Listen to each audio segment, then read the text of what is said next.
Hello! Oh! Welcome back.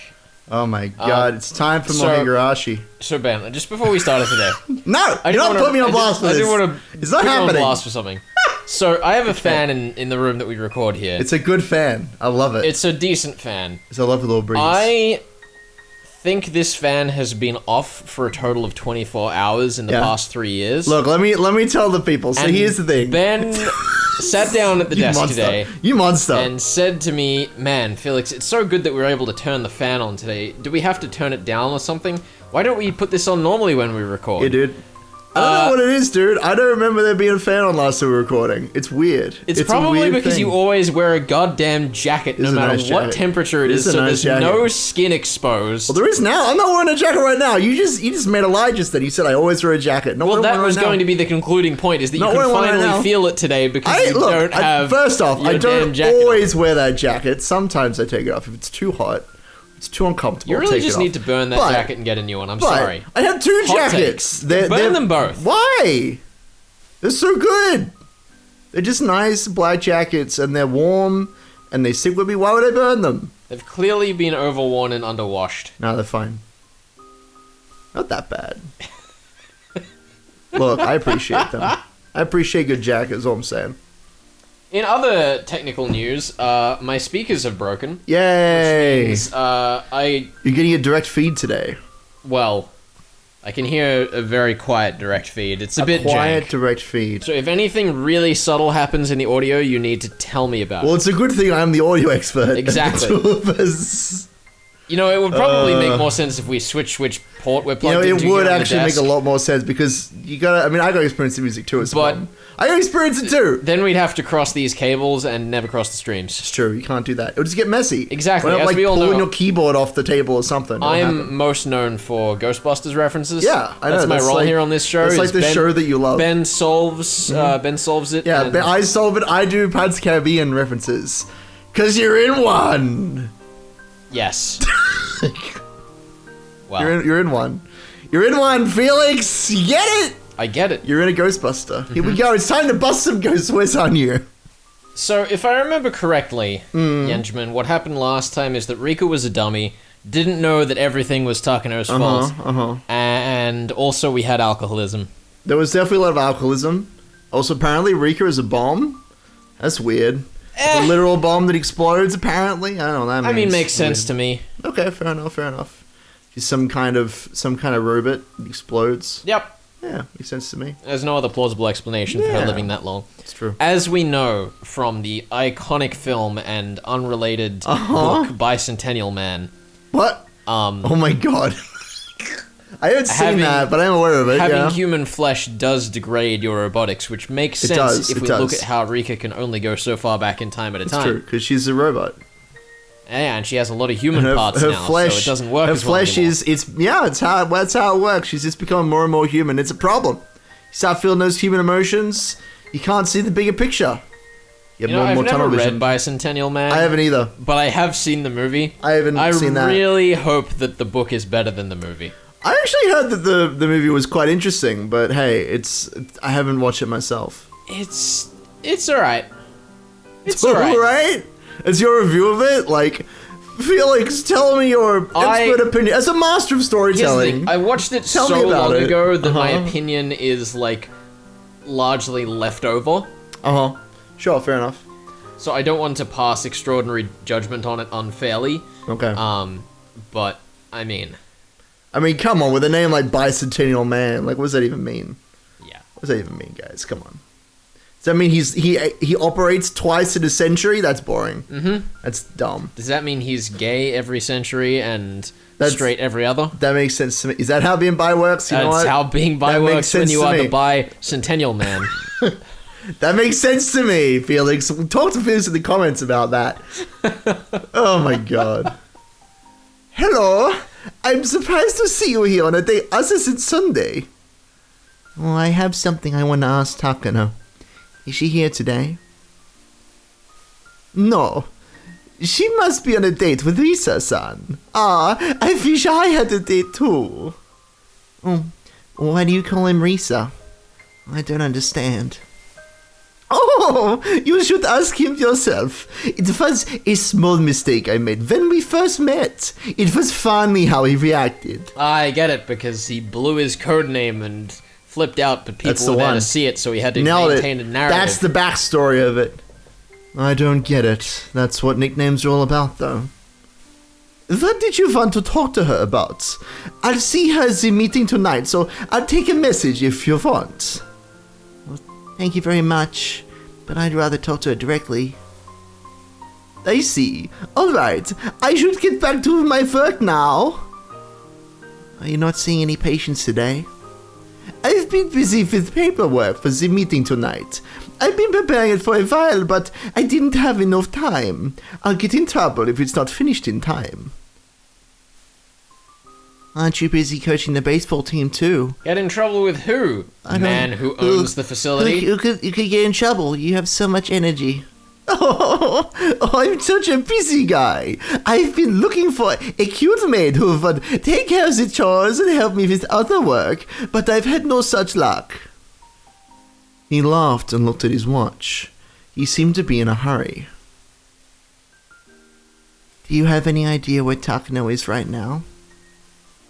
They're probably going around to different places in the village. I know that they always meet at the shrine.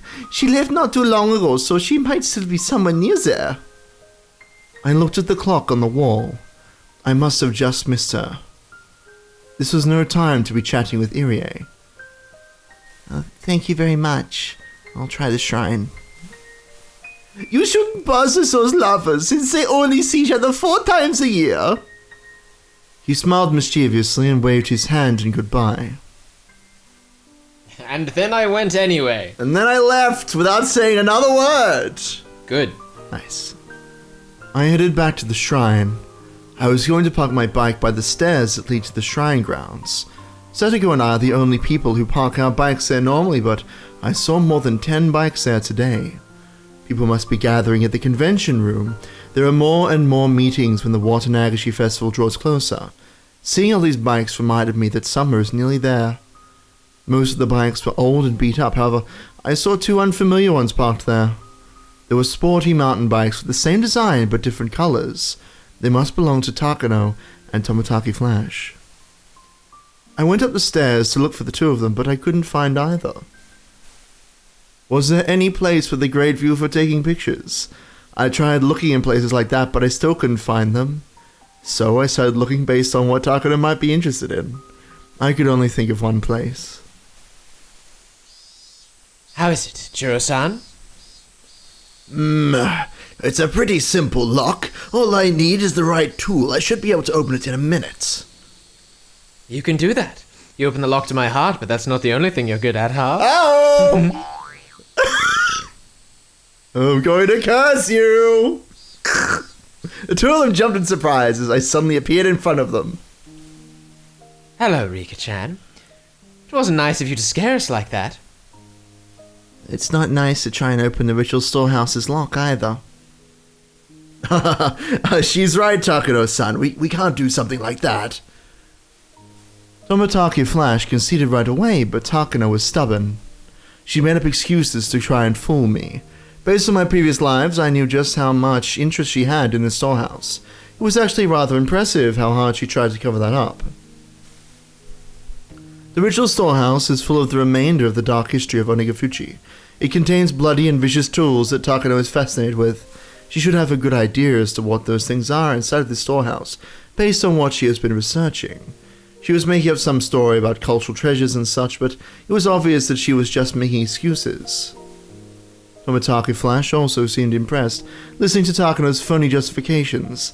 In the past, I've tried to conceal what was inside of this storehouse from Takano because I don't want her spreading information about the holy and brutal traditions they used to have in Onigafuchi village.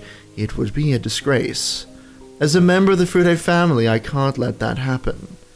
Looking at the history of Onigafuchi and the way Takano does is a painful thing for Hanyu as well. For Hanyu, the ritual storehouse is a special place. I don't know what's so nice about being surrounded by those scary ritual tools, but she feels cozy when she's surrounded by the smell of old times. This storage is like Hanyu's hideout. When I can't see her, she's usually relaxing in here. I don't want Hanyu's happy place to be turned into the bloody, horrifying den of evil Takano believes it to be. That's why I've been keeping Takano away from the ritual storehouse. Come to think of it, why am I so mean to her? Is it because I hate her? I should stop feeling that way. I have to keep in close contact with Takano and Tomitake Flash. I won't give up just because it didn't work before. I'm going to try. One more time. This world is different from the other ones. I might be able to change their fate, which in turn might change my own. Hanyu, I'm thinking about showing the ritual storehouse to Takano. Oh, wow. Hanyu made an irritated face. Takano will lose herself in ecstasy if she sees what's inside of there. She'll run around spreading rumors of the bloody history of Nikafuchi. Hanyu wasn't too excited about that prospect. I'm not trying to curry favor with Takano. Aren't you? But I think it might give me enough favor with her that she'll let me talk to her. Takano holds on to grudges, so if I'm mean to her now, she might not listen to me later. Which you're trying to gain favor. Yep. Yeah, It's the same thing. Same thing. Oh, wow. I understand that Hanyu doesn't want her inside this holy place, but she can't do anything more than be irritated about it. I'm the only one who can make the ultimate decision. Besides, she'll forgive me if I promise to eat something sweet later. Takano, if you will keep it a secret, I'll let you in. Really? Inside the ritual storehouse? You don't mean inside an emergency shelter, right? I mean it. I'll let you into the ritual storehouse. You mean this storehouse? Inside of this building? I'm not trying to trick you or anything. I'll let you inside. Ipasta. Nipa! I had never seen such a big smile on her face before. Now this is a miracle. I'm seeing this face for the first time in 100 years. Tomitake Flash must be feeling the same way.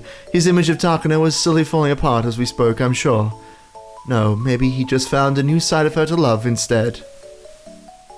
How optimistic of you, depressed Rika. I'm surprised that Takano is actually such a funny person. Communication is important. It's sometimes so hard to tell what people are all about. Aha! We remained there and watched Takano spinning in delight for a while. This is a secret, so nobody can see us going inside. Who's this? Oh, my bad. You're right. I'll try to calm her down. I'll go get the keys now.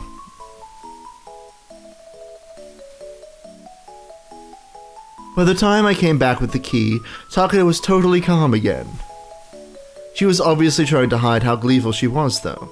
I thought she was a mature lady, but she might still be a kid at heart. I think they called that something like gap moe.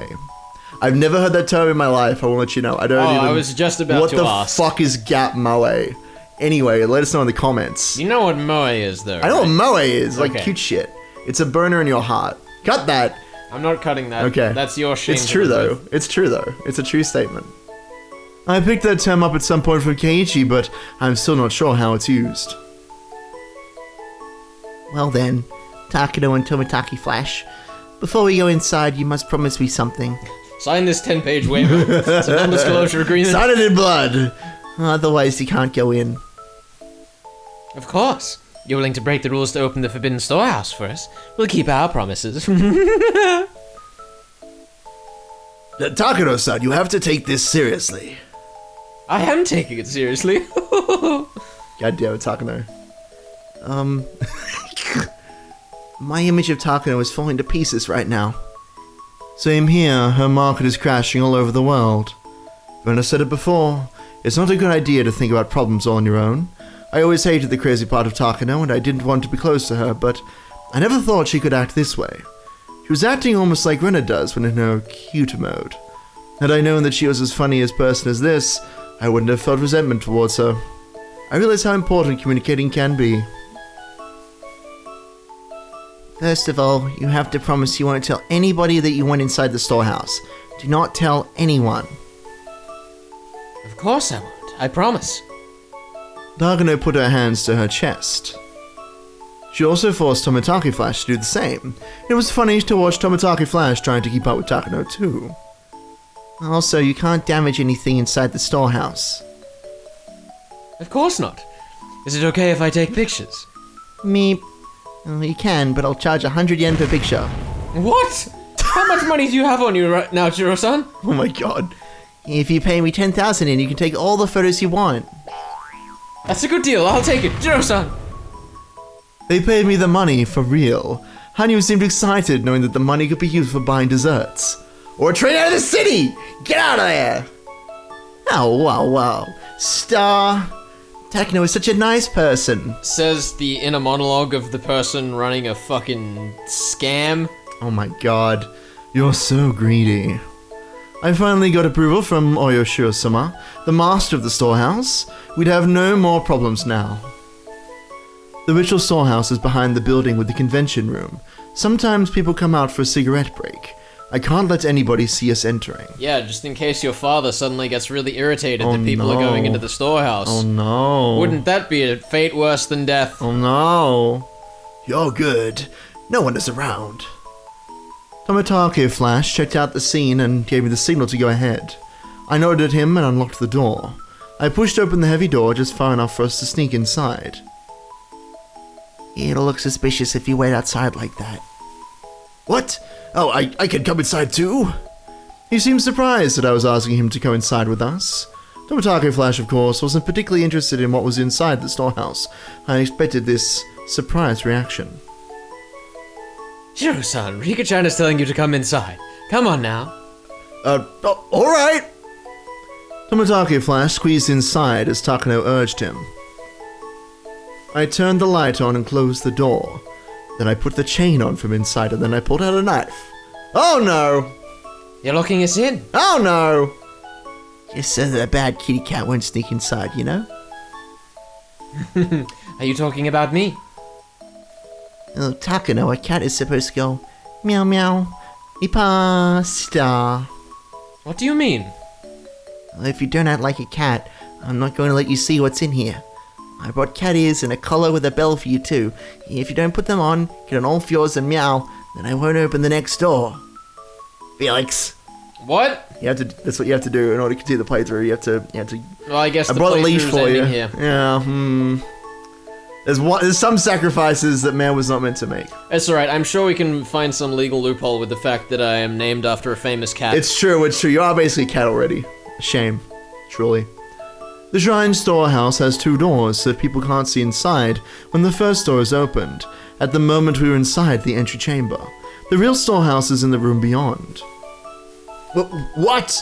Let me just see if I can get the voice going again. What? That's a bad joke, Rika-chan. You wouldn't really. Huh? What the hell? I'll do it if I have to.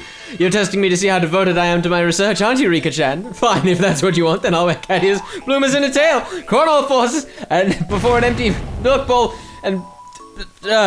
Say it! The screen shaking was really... Felix, excuses! Crawl on all fours before an empty milk bowl and beg, please let me drink your milk, master. There it is, clip that.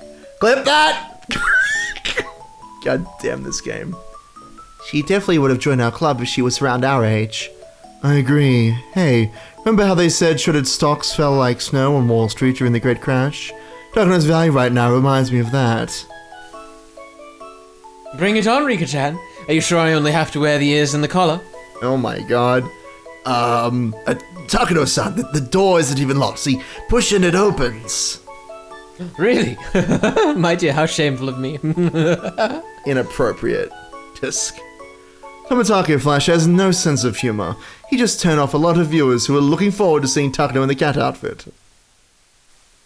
Anyway, he's right. You just have to push it. Pasta. Once we went through the door, we found ourselves inside the storage area. There were no windows in there, so it was completely dark even during the day. There were several light bulbs hanging from the ceiling, but they were dim, and their light only exaggerated the darkness inside. Oishiro-sama's statue. Thing. It It sounds like bullshit framing devices, but that is 100% totally Which a thing. part of it? The light bulbs making things seem more dark. Yeah. Because your eyes adjust to the brightness of the bulb, but the bulb doesn't actually give enough light off to make anything better. Like, make it work? Yeah, that's awful. Oishiro-sama's statue and the altar dominated the center of the room.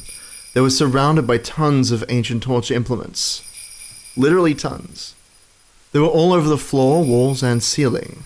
It looked like a torture room rather than just storage for tools intended for one.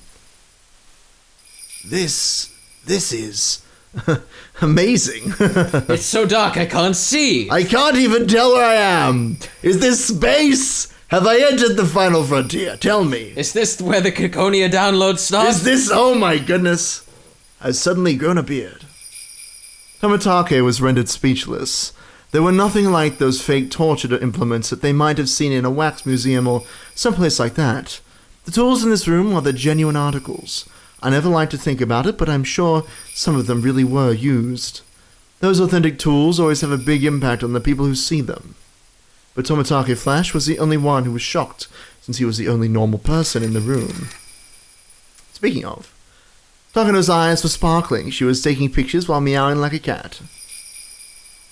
This place isn't special to me. Of course, I know I'm supposed to treat it as a holy place, but I'm so used to seeing all these things after coming here countless times since I was little. To me, it's nothing but a storehouse with a lot of old stuff inside. As for Hanyu, she says it's the only place the air from times past lingers in this present day, so she actually finds it comforting. I get in a good mood when I come here because Hanyu gets in a good mood. This is a relaxing place for her. As I watched Tomitake Flash's reaction, I noticed how totally off my values are from normal people's. Takano's reaction seemed more natural to me in a sense. Hanyu seemed to be bothered by Tomitake Flash's reaction too. Maybe it was a bad idea to let him come inside after all. Not like I could kick him out at this point. Hanyu and I sat on a cushion in front of the altar and watched Takano dance with childish glee while Tomitake Flash made touching efforts to keep up. I wonder why they made so many torture implements. The whole purpose of torture is to make people confess something, right? Why was it necessary for them to have so many? Jiro-san, do you know that there are two ways to threaten people with torture implements? The first one is to inflict pain upon the victim. The other way is to threaten the victim by just showing them the tools. Yeah. In that sense, having countless numbers of them can give tremendous fear to the victim. I've heard that torture requires skill. I suppose it's hard to really hurt people without killing them. Tomitake Flash acted like he's having a conversation with Takano, but his voice was obviously unsteady. Some Western implements were so vicious that if they were really used on the victim, they would have killed them instantly. To be precise, there are two types of torture implements. First, there are the simple tools that are simply used to make the victim confess. The other type is for entertaining those who are watching the torture. I'm frustrated that some people can't tell the difference between those two. Takano, you know a lot about torture implements. That's fun. You must be fun at parties. Let me ask you, what were they trying to gain from the victims by using these tools? Tomitake Flash asked me that. He must have thought that Takano would say something far more scary if you asked her. He's forgetting that I'm just a little innocent girl. I think they were forcing their victims to obey the rules of Onigafuchi Village. That's what I believe. Am I right? Yes, you are. Most of these tools were never built for actual use. They were simply displayed in front of the villagers to intimidate them. That's why there are records saying that when they actually tried to use them, some of them were the wrong size or simply malfunctioned. So they really did use some of them then? That's not a pleasant story. Some people were just not obedient, despite the threat of Oishiro-sama's curse. Hey, Rika-chan, are you sure these tools were mainly used to intimidate people in the village? I've heard that these were used for cooking and dissecting during the real Watanagashi. Oh? Hanyu was making a frustrated face. She didn't want to remember the dark history of Onigafuchi Village. People performed countless torture ceremonies in front of her, claiming that they were doing it in her name, the name of Oishiro-sama. She asked them not to do that, but no one was able to see her or hear her. No comment. Ni pasta. She always talks to me about it too. Long ago, the villagers of Onigafuchi would receive a divine message, go down to the foot of the mountain, kidnap people and eat them, right? I wonder why they did that. Was it a display of force or something? I believe it was a type of ceremony to make them all realize they were higher on the food chain. The greatest outspoken reasons Onigafuchi forbade intermingling with outsiders were that the village was a holy land and they were transcendents, greater beings than humans. Mingling with tainted human beings will bring corruption. That's what they were taught. So they probably needed to reaffirm their ideas that they were above humans at a regular interval. Surely it's... Sure it's still Takano?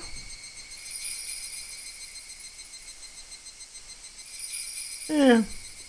I may just take it with Rico, but it seems like a Takano line. Whatever. In Japan, there was a tradition of displaying severed heads on pikes. While such a warning is inhumane, it's an extremely good deterrent. The victim was brutally tortured in public, and then they were eaten alive. What would you think if you saw something like that? Anyone would simply think they wouldn't want to be in that same situation. There's also a history of crucifixion in this country. They hung the victim and stabbed them with spears in front of an audience.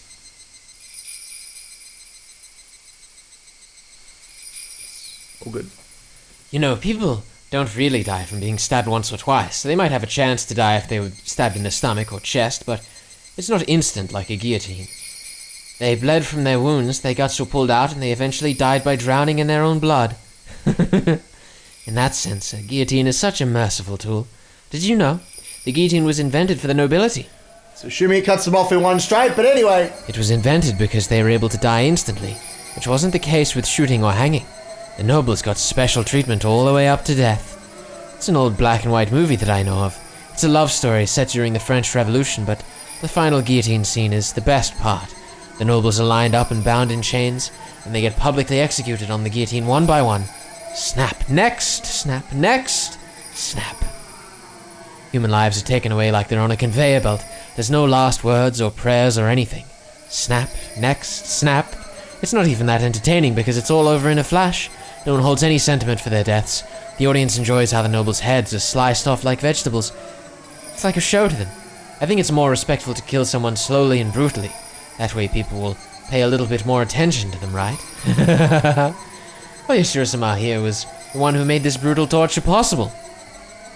Was that movie Pirates of the Caribbean, Curse of the Black Pearl by any chance? I'm gonna say yes. That sounds about right to me. Takano raised her hand to honor the statue of Oyashiro-sama. Also, quick to say my bit. How dare you? What? What bit? My bit! I'm the one who's supposed to reference the Pirates of the Caribbean. You're the Ghostbusters guy. Oh, you're right. Like I'm sorry. You're like Bill Murray in Zombieland. Do you want to take, Bill Murray was in Zombieland? He was! Wow, spoilers. Spoilers for Zombieland. He pretends to be a zombie, and then he gets shot. It's great. Spoilers. Better keep that in. Fuck. I can't believe you ruined so many good movies for me on this show. Have you not seen Zombieland? Yeah, I haven't seen Zombieland. It's like 6 years. The sequel is the long-awaited sequel. 10 years old. The movie's been out long enough for there to be a cult following, and then for there to not be Bicentennial Man. Did you know there's a creature named Zool in Ghostbusters? Well, apparently it's a huge part of Ghostbusters too. Or wait, not you know what I mean? 2019 Ghostbusters, whenever it was made. 2016? Yeah, I think it was 2016. 2016. I'm locking that in last answer. Zool is apparently foreshadowed at the end of that movie. Zool is just like a guy. It's just like a dog in a fridge. If memory says. I think that's Zool. Anyway, I should watch Ghostbusters again. So let's just do that. So that makes me want to watch Ghostbusters. Is my point. But not Pirates of the Caribbean, Curse of the Black Pearl. I've watched that so many times. It's a great movie though. William Turner. I really feel like the entire Pirates of the Caribbean franchise is all just an elaborate metaphor for Jack Sparrow's boat at the beginning of the first movie. Yeah? It's just constantly sinking. Yeah, no, I agree. Constantly getting worse. The first movie is the best, and it just gets worse and worse, and I don't know how. My guess is focus groups. But anyway, the point is, we will always have a whole bushel of apples. And that's the main thing. The second and third one are at least passable. I can still enjoy them. I like the second one. I like the second one. The fourth and fifth one, though, it's like... I haven't seen number 5, but I was not impressed. I was not impressed by 3, and number 4 was just like, why am I watching it at this point? I genuinely think that the fifth movie was so bad that they got to the end of filming it and shooting it and put it before a focus group, and the focus group disliked it so much that They just like, shipped it? They're just like, fuck it, let's resurrect a character, put it in the post-credit scene, and call it a movie. What? They resurrect a character and put him in the post... Yep. Who is it? I don't know if I should ask. I mean, I don't care about being spoiled. You can always bleep it out. Who is it? David. Who's David? David Jonas. Oh. What? What? But he was like the culmination of the first 3 movies! Yes! Why? What? How? What? Oh, I hate that. Yeah, no, you should. It's terrible. No. I don't mind spoiling it because it's not a movie worth seeing. Garbage. Just watch like the first 3 and then decide that you like the third one less and then just give up. Just don't watch any other ones. They're all trash. Why would they bring back a character who they kill him in such a perfect way? They've been teasing his eventual death for multiple movies. Plus his death was actually kind of Really cool. good. It was really great. Yeah. David Jones was a great antagonist. This is the thing. As messy as the third movie, we've got so much tangenting, but as messy as the third movie is with all the different pirate factions and Jack Sparrow's dad and all that other horse shit, David Jones is a good villain. He's a good villain. I like him. And I appreciate the proposal at the end of the third movie. It's a good scene. I mean, it's a campy scene, but I really enjoyed it. Yeah, the thing is the movies definitely were getting worse by 3, but they at least still knew what they were. The 4th movie, they forgot what the franchise was. Yeah, that's right. Point is, Barbarossa is the best character. Don't at me. I agree. And don't watch the 4th and 5th movies. Do not watch the 4th and 5th movies. Done. Easy. That's our review of Pirates of the Caribbean, the franchise. 6 out of 10. That's too high. Is it? I'd give it a 1 out of 10. I'd give it, without the 5th movie, I'd give it a 4 out of 10. Without the 4th movie, I'd give it a 6 out of 10. There you go, that's without one. the 3rd movie, I'd give it a 7 out of 10. And without the, An 8, just the first movie. Yeah. Just the first movie. It just gets worse. The law of averages just tips and Yep. tips. Yeah, it's awful.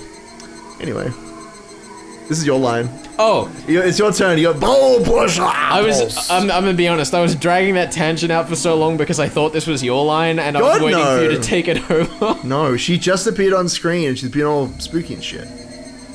Reading what it actually says on screen, it's Rika very would not obviously say my that. line. Did she be like, oh, Shirasama is a really cute, kawaii girl that floats through walls and I love her. And she really likes it here. She's curled up in the corner like a cat. That's what she'd Oh, say. Shirasama, it's just an idol created by human beings. That idol was worshipped with fear and made divine. Yep.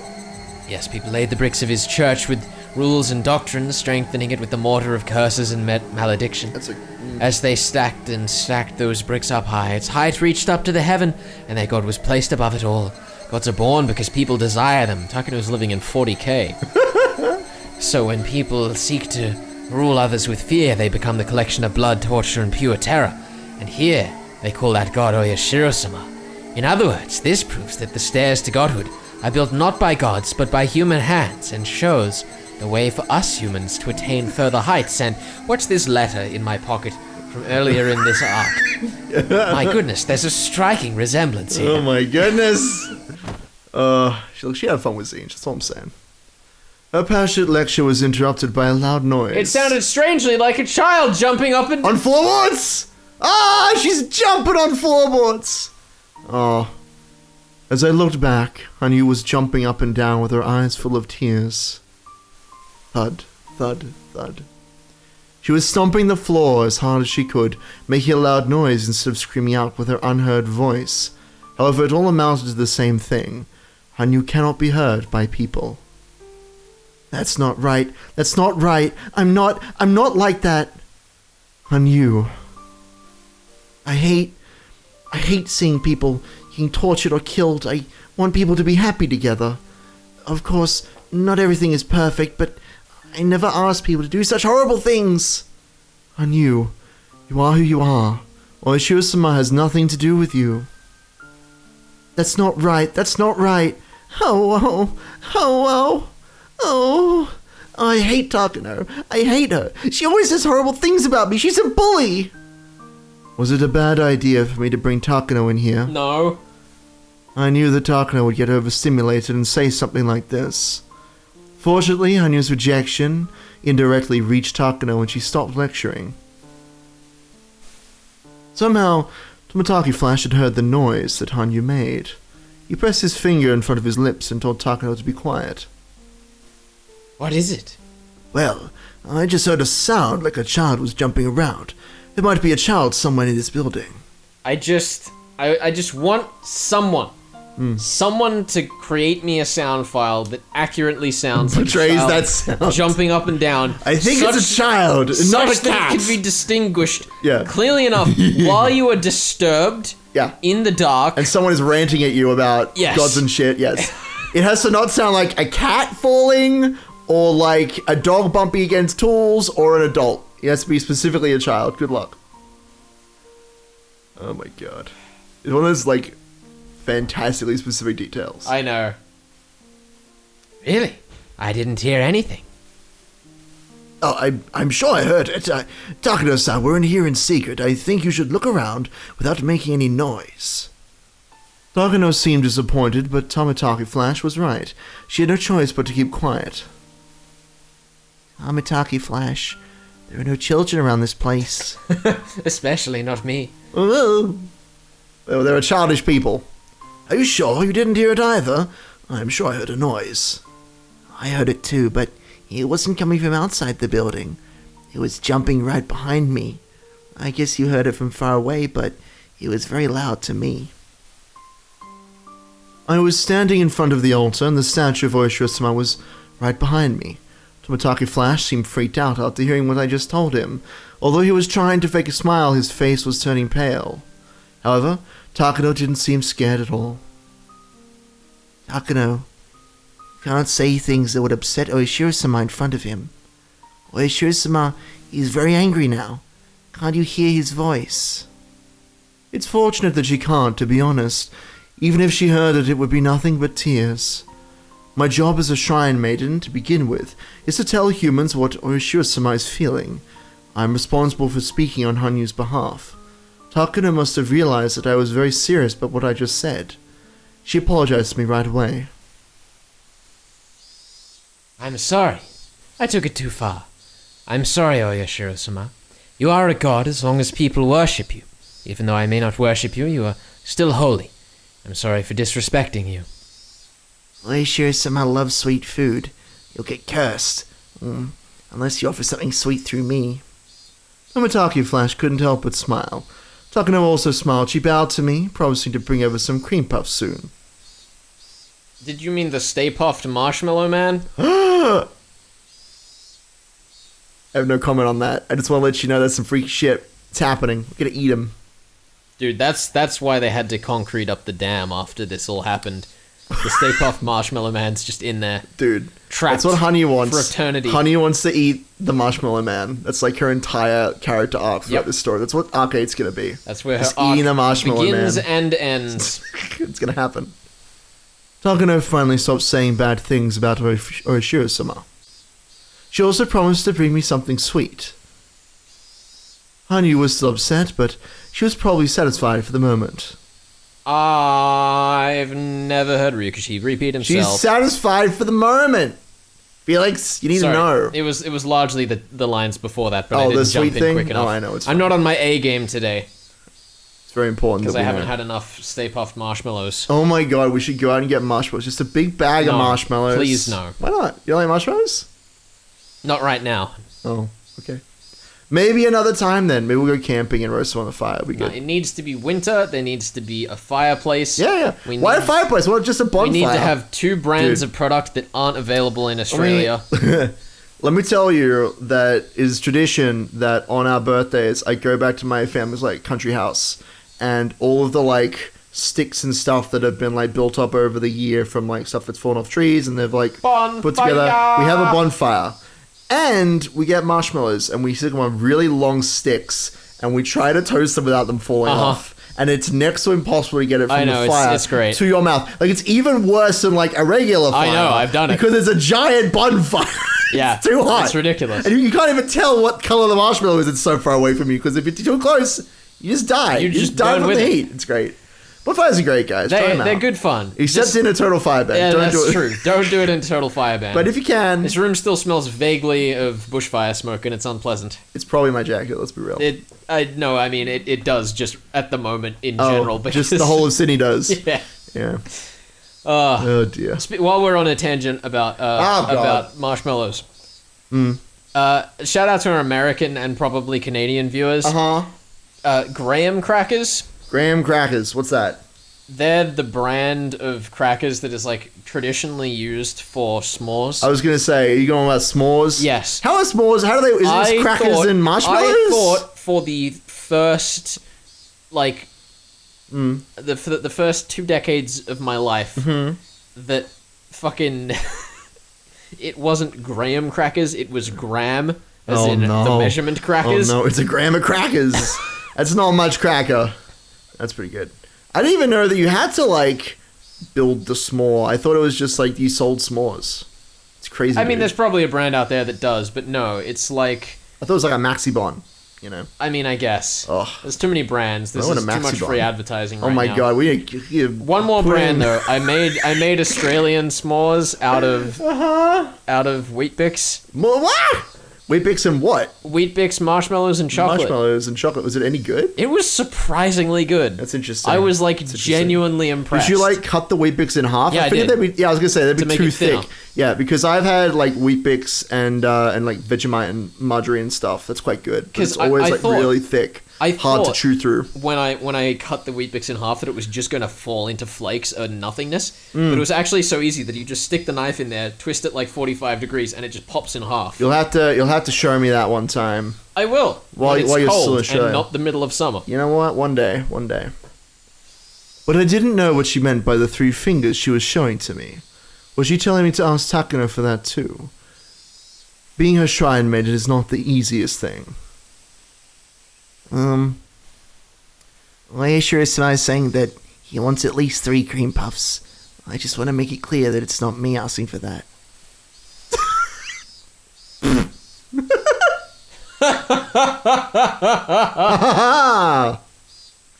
They took it as a joke I made to reduce the tension. Toмотaki Flash and Takano cracked up, holding their stomachs. Hanyu was looking at them with surprise, not knowing why they were laughing. My face, meanwhile, was turning red with embarrassment.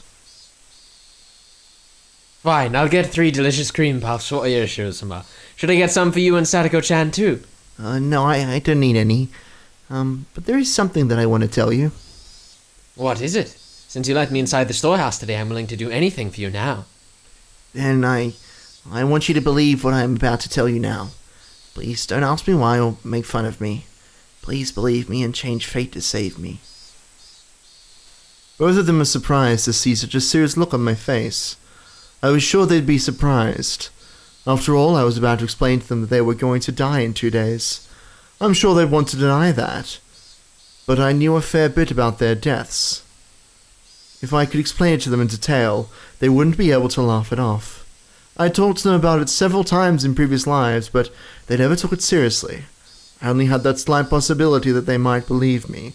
Hopefully, the possibility is as small as a miracle. It should be engraved on the side of a die. My friends overcame their fates, and they all rolled a 6. Should I call that a miracle? Yes. Please, God, let me roll a 6 again. Please let them believe that death is upon them. Some heavy shit, dude. Woo! Believe that death is upon them. It sure will be hard for them to believe that their plans will go according to plan. Damn. It's fucked up, dude. I'm just out here making wild, baseless accusations. Baseless entirely. You don't even know what's going on, dude. You haven't even read the story before. You don't know what's happening. That's true. You know what's about to go down. There is no possible way to figure this out. I agree. Murder mysteries, can't solve them. What's the point of the story if you're just going to figure out what's going on? That's right. You won't be surprised at every turn. Really, we should all just go watch the Cluedo movie. I heard it was alright. Is it a bad movie, or is it just like really... No, it's actually a pretty alright movie. It just spells everything out for you. No, it's pretty alright. Because I was telling a good friend of the show, what do we normally call him, Mr. Fallon? Andrew Fallon. Are we allowed to call him Playwright. on this show? Oh, okay. I mean, good. his full name's on the website. You're right, he is. Andrew Fallon. /Death of the Reader. Self-proclaimed friend of the show, Andrew Fallon. I was telling him about Knives Out because we saw it last weekend. Yes. But we're going to see it again this weekend, and I think he's going to be there. And I was telling him about how like it was the best murder mystery movie I've ever seen. He was like, "Have you seen Cluedo?" I was like, "No." He said, "It's a fun time." Clue for the Americans. Clue, Or whatever. Maybe Canadians. I don't Whatever, remember dude. where it's called. Cluedo, what. St. Evans. But no, I haven't seen it myself. But he was like, we should watch that sometime. So who knows? Yeah. Maybe we'll have a murder mystery movie. Might again. Cluedo, Sleuths, the David Suchet ITV series. They're all real worth watching. I don't watch a lot of murder mystery. I mostly read it. So read/play it. I got into it by watching it, but I largely read now. For this little show you might have heard of. Death of the Reader. I don't know. I've only heard of that a couple of times, but here it's the new hot stuff over on twistci.com/Death of the Reader. You should go check that out. We should I think go we check should. it out. I think we should go check that out. I hear there's some really charismatic hosts. There's like an underdog and like another guy who like totally cheats every week to like get all the points. It's the worst. Cheats basically. Cheats. Basically cheats. Every week he's just like, I won't even tell you what you're gonna get points for. Sometimes the other guy doesn't even know what he's supposed to get. What he's supposed What to do do you to get mean? points. How He is doesn't not even know. telling you what you got points for cheating when you got the points anyway? Spoilers. I know this will be out by then, but like spoilers. Oh my god. Next time!